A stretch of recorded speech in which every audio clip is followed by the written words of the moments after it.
तो इस वीडियो में हम देखेंगे आपका एटीसी का जो है क्वेश्चन नंबर 3 का जो ए पार्ट है उसमें आपको बोला गया है रेगुलर एक्सप्रेशन लिखने के लिए। रेगुलर एक्सप्रेशन मतलब होता है कि एक मैथमेटिकल वे है लैंग्वेज को रिप्रेजेंट करने का। तो आपको क्वेश्चन दिया हुआ है कि write regular expression representing for strings of a's and b's having odd length. तो ऑड लेंथ का जो जितना भी स्ट्रिंग होगा जो अल्फाबेट सेट ए और बी के ऊपर लिख सकते हैं हम उसको हम रेगुलर एक्सप्रेशन में कैसे रिप्रेजेंट करेंगे। तो इसका मतलब अपने पास पहले क्या दिया हुआ है, sigma equal to a comma b. अब देखिए आपको ऑड लेंथ का बोला गया है स्ट्रिंग्स के लिए रेगुलर एक्सप्रेशन लिखने के लिए। अब आपको पता है कि जितने भी इवन नंबर होते हैं मतलब 0, 2, 4, 6, 8, तो हर एक इवन नंबर में अगर आप एक एक ऐड कर देंगे तो आपको ऑड नंबर मिल जाएगा।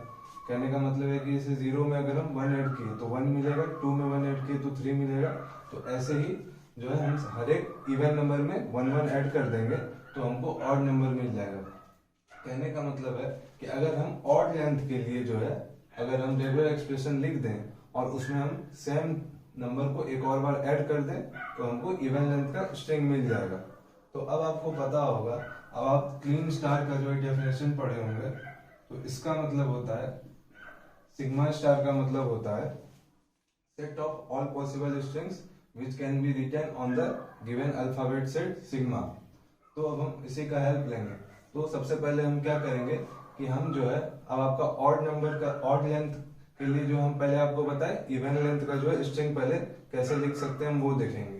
तो इवन लेंथ का स्ट्रिंग कहने का मतलब है ऐसे समझिए आप कि 2 की पावर 0 इक्वल टू 1 होता है एनीथिंग पावर 0, लेकिन यहाँ पे जो है हम लोग एनीथिंग पावर 0 इक्वल टू इसमें जो है हम लोग एप्सिलॉन लेते हैं।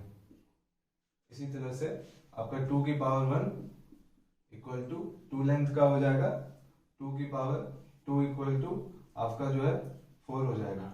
ऐसे ही हमको मतलब ऐसा एक रेगुलर एक्सप्रेशन लिखना पड़ेगा अगर हमको इवन लेंथ का चाहिए तो जिसमें जो है आपका 2 का पावर लगातार इंक्रीज हो रहा हो, तो हमको ऐसा रेगुलर एक्सप्रेशन लिखना पड़ेगा। अब देखिए जो सिग्मा स्टार होता है इसका मतलब होता है sigma two the power 0 union sigma two the power 1 union and so on sigma two the power n। तो अब हम इसी का हेल्प लेंगे। तो देखिए अब आपको पहले जो है 2 का पावर हमको n लिखना है, मतलब कहने का मतलब 2 का हमको स्टार बनाना है ताकि वो इवन का जो है साइकिल रिपीट होता रहे। कहने का मतलब है 0, 2, 4, 6, 8। तो इसका मतलब है देखिए पहले जो है हमको इवन लेंथ का साइकिल बनाना है। तो पहले देखिए ए और बी में से हम कुछ भी ले सकते हैं, तो यानी ए यूनियन बी, उसको कॉन्केटिनेट करेंगे फिर से ए यूनियन बी के साथ। तो यानी यहाँ पे हम इसका मतलब ये है कि यहाँ पे आइदर हम ए ले सकते हैं या बी ले सकते हैं। कॉन्केटिनेशन मतलब दोनों को मर्ज किए हुए, फिर यहाँ पे भी ए ले सकते हैं या बी ले सकते हैं। अब देखिए हमको इसका लूप चलाना है। लूप चलाने का मतलब है कि 0, 2, 4, 6, 8। तो अब देखिए इसके ऊपर अगर हम स्टार लगा दें तो इसका मतलब क्या होगा, इसका मतलब होगा कि स्टार का वैल्यू फर्स्ट टाइम 0 हो रहा होगा और एनीथिंग टू द पावर 0 आपको एप्सिलॉन देता है जिसका लेंथ 0 होता है। तो एप्सिलॉन क्रिएट हो रहा है, जनरेट हो रहा है मतलब एप्सिलॉन, तो उसका लेंथ 0 है जो कि एक इवन नंबर है। सिमिलरली स्टार का वैल्यू जब 1 हो रहा होगा, स्टार का वैल्यू जब 1 हो रहा होगा तो हमको क्या मिलेगा, देखिए तो a union b concatenation with a union b. तो देखिए जब स्टार का वैल्यू 1 हो रहा होगा तो यहां से आपका कौन कौन सा स्ट्रिंग जनरेट हो रहा होगा, A comma A B comma B A comma B B. तो देख लीजिए जितना भी आपका जो है स्ट्रिंग जनरेट हो रहा है सारा का लेंथ क्या है, 2 है। सिमिलरली जब यहाँ पे स्क्वायर कीजिएगा तो ये वाले टर्म को हम ऐसे लिख सकते हैं, प्लस का मतलब यहाँ पे यूनियन है। तो जब आप स्क्वायर लिखिएगा तो आपका जो है 4 लेंथ का जो है जो कि एक इवन नंबर है, नेक्स्ट इवन नंबर 4 लेंथ का स्ट्रिंग जनरेट हो रहा होगा। तो अब हम इसका मतलब ये है कि स्टार यहाँ पे लगा दिए तो इसका मतलब आपका साइकिल कंटिन्यू चलता रहेगा। मतलब पहले आपका 0 लेंथ के लिए, फिर 2 लेंथ के लिए, फिर 4 लेंथ के लिए। तो ये मेरे इवन लेंथ के लिए हमको जो है ये रेगुलर एक्सप्रेशन हो गया। लेकिन अगर क्वेश्चन में अगर इवन लेंथ दिया हुआ रहता यहाँ पे तो यही आंसर होता, लेकिन आपको क्वेश्चन में दिया हुआ है ऑड लेंथ के लिए। तो अभी हम आपको बताए कि इवन लेंथ में जो है अगर हम हर एक में 1 1 ऐड कर दें इवन लेंथ के लूप में तो हमको ऑड लेंथ का मिल जाएगा। कहने का मतलब है यहां पे अगर हम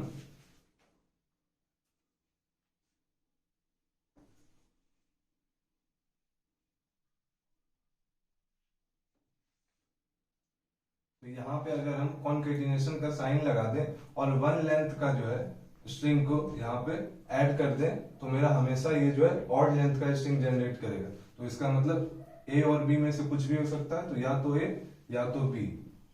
तो देखिए ये हमेशा ऑड लेंथ का, देखिए फर्स्ट केस में जब स्टार का वैल्यू आपका 0 हो रहा होगा तो यहाँ से एप्सिलॉन जनरेट हो रहा होगा और डॉट और यहाँ पे ए यूनियन बी। हमको एक वीडियो में बताए थे कि एप्सिलॉन का किसी के भी साथ कॉन्केटिनेशन होता है तो जिस भी स्ट्रिंग के साथ कॉन्केटिनेशन होता है वही स्ट्रिंग जनरेट हो जाता है। तो इसका मतलब हमको यहाँ से क्या मिल रहा होगा ए कॉमा बी।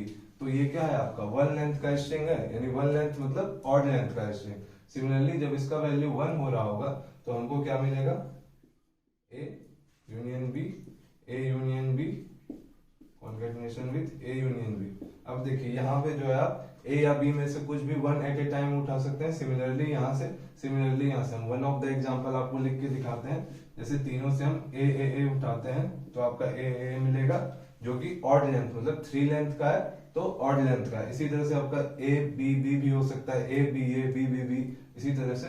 तो अब आप इससे कोई भी स्ट्रिंग जनरेट कीजिएगा तो वो ऑड लेंथ का होगा। तो ये आपका रेगुलर एक्सप्रेशन हो गया इस क्वेश्चन के लिए। सेम चीज को हम जो है एक और तरीके से लिख सकते हैं।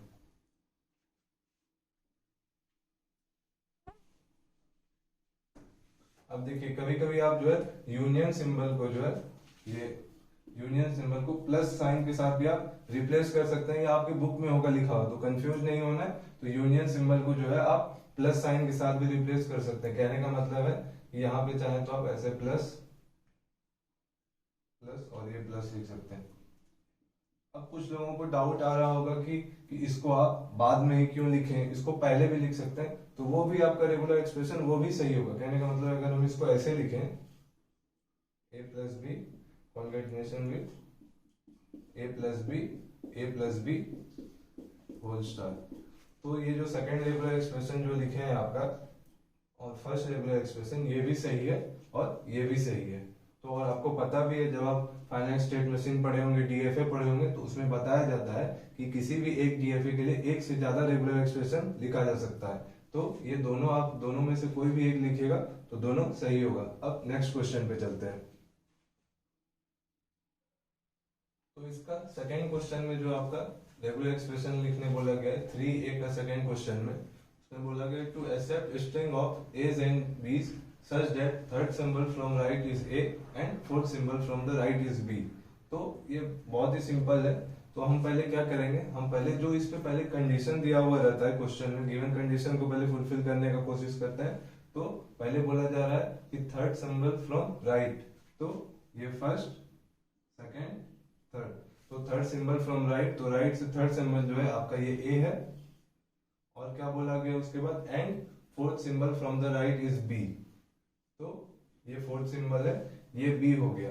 तो अब कंडीशन इसका फुलफिल करवाने के बाद अब हम क्या करते हैं, जो बचा हुआ जो अब ये थर्ड सिंबल कब बनेगा, जब इससे पहले दो सिंबल आ जाए राइट साइड से तभी ये थर्ड सिंबल होगा। कहने का मतलब है, और यहाँ पे भी आपका जो ये सिग्मा का वैल्यू है ये दिया हुआ है ए कॉमा बी। तो अब देखिए इसको थर्ड सिंबल बनाने के लिए पहले यहाँ से फर्स्ट सिंबल पे हमको कुछ यहाँ पे लिखना होगा, यहाँ पे भी कुछ लिखना होगा ताकि ये थर्ड प्लेस पे मेरा ए आ जाए और फोर्थ प्लेस पे मेरा बी आ जाए राइट साइड से, जो आपका क्वेश्चन का डिमांड है। तो इस कहने का मतलब है कि यहाँ पे क्या आ सकता है, ए और बी में से कुछ भी आ सकता है, मतलब ए और बी में से 1 एट ए टाइम। इसका मतलब ये भी होता है, ए यूनियन बी का मतलब ए कॉमा बी। तो लेकिन आपको एग्जाम में ए यूनियन बी लिखना है या फिर ए प्लस बी लिखना है। तो फर्स्ट सिंबल के लिए कोई कंडीशन नहीं, यानी ए और बी में से कुछ भी आ सकता है। सेकेंड सिंबल के लिए भी राइट साइड से कंडीशन नहीं है, तो ए और बी में से कुछ भी आ सकता है। अब देखिए थर्ड सिंबल ए हो गया, फोर्थ सिंबल बी हो गया। अब देखिए इसके लेफ्ट में जो है, इसके लेफ्ट में हमको कोई कंडीशन दिया हुआ नहीं है। तो जब आपका कोई कंडीशन नहीं दिया हुआ है तो मतलब ए और बी का कोई भी पॉसिबल कॉम्बिनेशन आ सकता है। कहने का मतलब है कि ए यूनियन बी का होल स्टार हो सकता है, क्योंकि आपको हम स्टार का मतलब बताए थे set of all possible strings which can be written on alphabet set a comma b. अब देखिए कुछ लोगों को डाउट हो रहा होगा कि इधर हम स्टार क्यों नहीं लगाए। देखिए अगर आप इधर स्टार लगा दीजिएगा किसी इस पे या इस पे, तो प्रॉब्लम क्या हो सकता है कि यहाँ पे जो है आपका, यहाँ पे ही आपका स्टार लगा है तो n लेंथ का भी स्ट्रिंग जनरेट हो रहा होगा। तो जैसे मान लेते हैं कि यहाँ पे मेरा ट्रिपल बी अगर यही जनरेट कर रहा होगा, मान लेते हैं इससे ट्रिपल बी हो रहा होगा, और इससे मान लेते हैं कि ए, इससे भी बी हो रहा होगा, और यहाँ से ए, यहाँ से बी, और फर्स्ट इससे एप्सिलॉन।